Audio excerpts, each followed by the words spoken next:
एक समय की बात है, एक छोटे से गांव में एक साधारण लेकिन धर्मनिष्ठ व्यक्ति राधे श्याम अपने परिवार के साथ रहता था।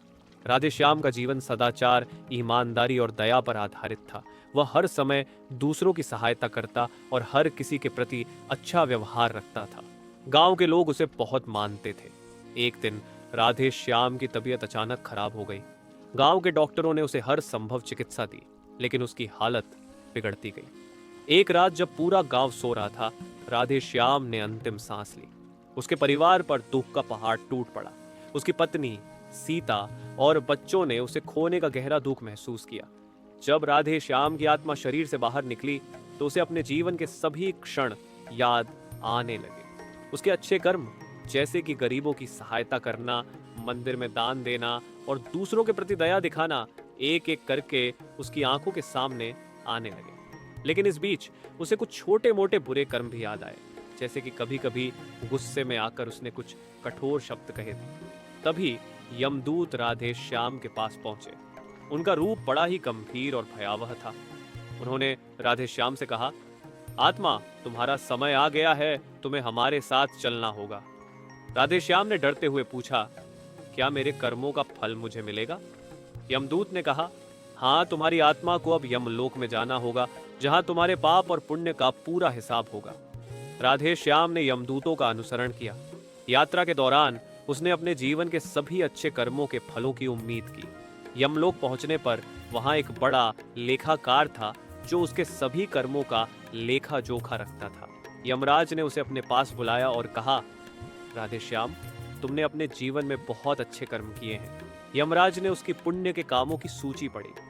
तुमने गरीबों की सहायता की, हमेशा सच बोलने की कोशिश की और दूसरों की भलाई के लिए अपने स्वार्थ को त्यागा। तुमने ईश्वर की पूजा की और दान किया, इसके लिए तुम्हें स्वर्ग का सुख मिलेगा। लेकिन यमराज ने यह भी कहा, हालांकि तुम्हारे जीवन में कुछ ऐसे कर्म भी हैं जिनके लिए तुम्हें कुछ समय नरक में बिताना पड़ेगा। तुमने कभी कभी गुस्से में आकर कुछ कठोर बातें कही थी। राधे श्याम ने विनम्रता से कहा, मुझे अपने कर्मों का फल भोगने के लिए तैयार हूं, मैं सुधारने की कोशिश करूंगा। यमराज ने कहा, ठीक है, तुम्हें नरक की यातनाएं सहनी होंगी, लेकिन तुम्हारी आत्मा अंततः स्वर्ग में स्थान पाएगी। इस तरह राधे श्याम की आत्मा नरक की यातनाओं से गुजरी, जहां उसने अपने बुरे कर्मों का फल भोगा। वहां की यातनाएं कठिन थीं, लेकिन उसने इसे अपने सुधार का एक अवसर समझा। उसने ठान लिया कि अगले जन्म में वह और अधिक अच्छे कर्म करेगा। कुछ समय बाद उसकी आत्मा को पुनर्जन्म का अवसर मिला। इस बार राधे श्याम एक ब्राह्मण के रूप में जन्मा। उसने अपने पिछले जीवन से सीखा कि अच्छे कर्मों का फल सदा मीठा होता है। उसने अपने नए जीवन में पूरी ईमानदारी और भक्ति से काम किया। समय बीतता गया और एक दिन उसकी मृत्यु हुई। लेकिन इस बार उसकी आत्मा को यमराज के पास नहीं जाना पड़ा। उसके पुण्य के कारण उसे सीधा स्वर्ग का मार्ग मिला। वहां पहुंचकर उसने अपने अच्छे कर्मों का फल देखा। उसे स्वर्ग में आनंद और शांति मिली। यमराज ने राधे श्याम से कहा, तुम्हारा संघर्ष समाप्त हो चुका है। तुम्हारी आत्मा अब मोक्ष प्राप्त कर चुकी है। तुम सब कुछ जानने वाले ब्रह्म में विलीन हो जाओगे।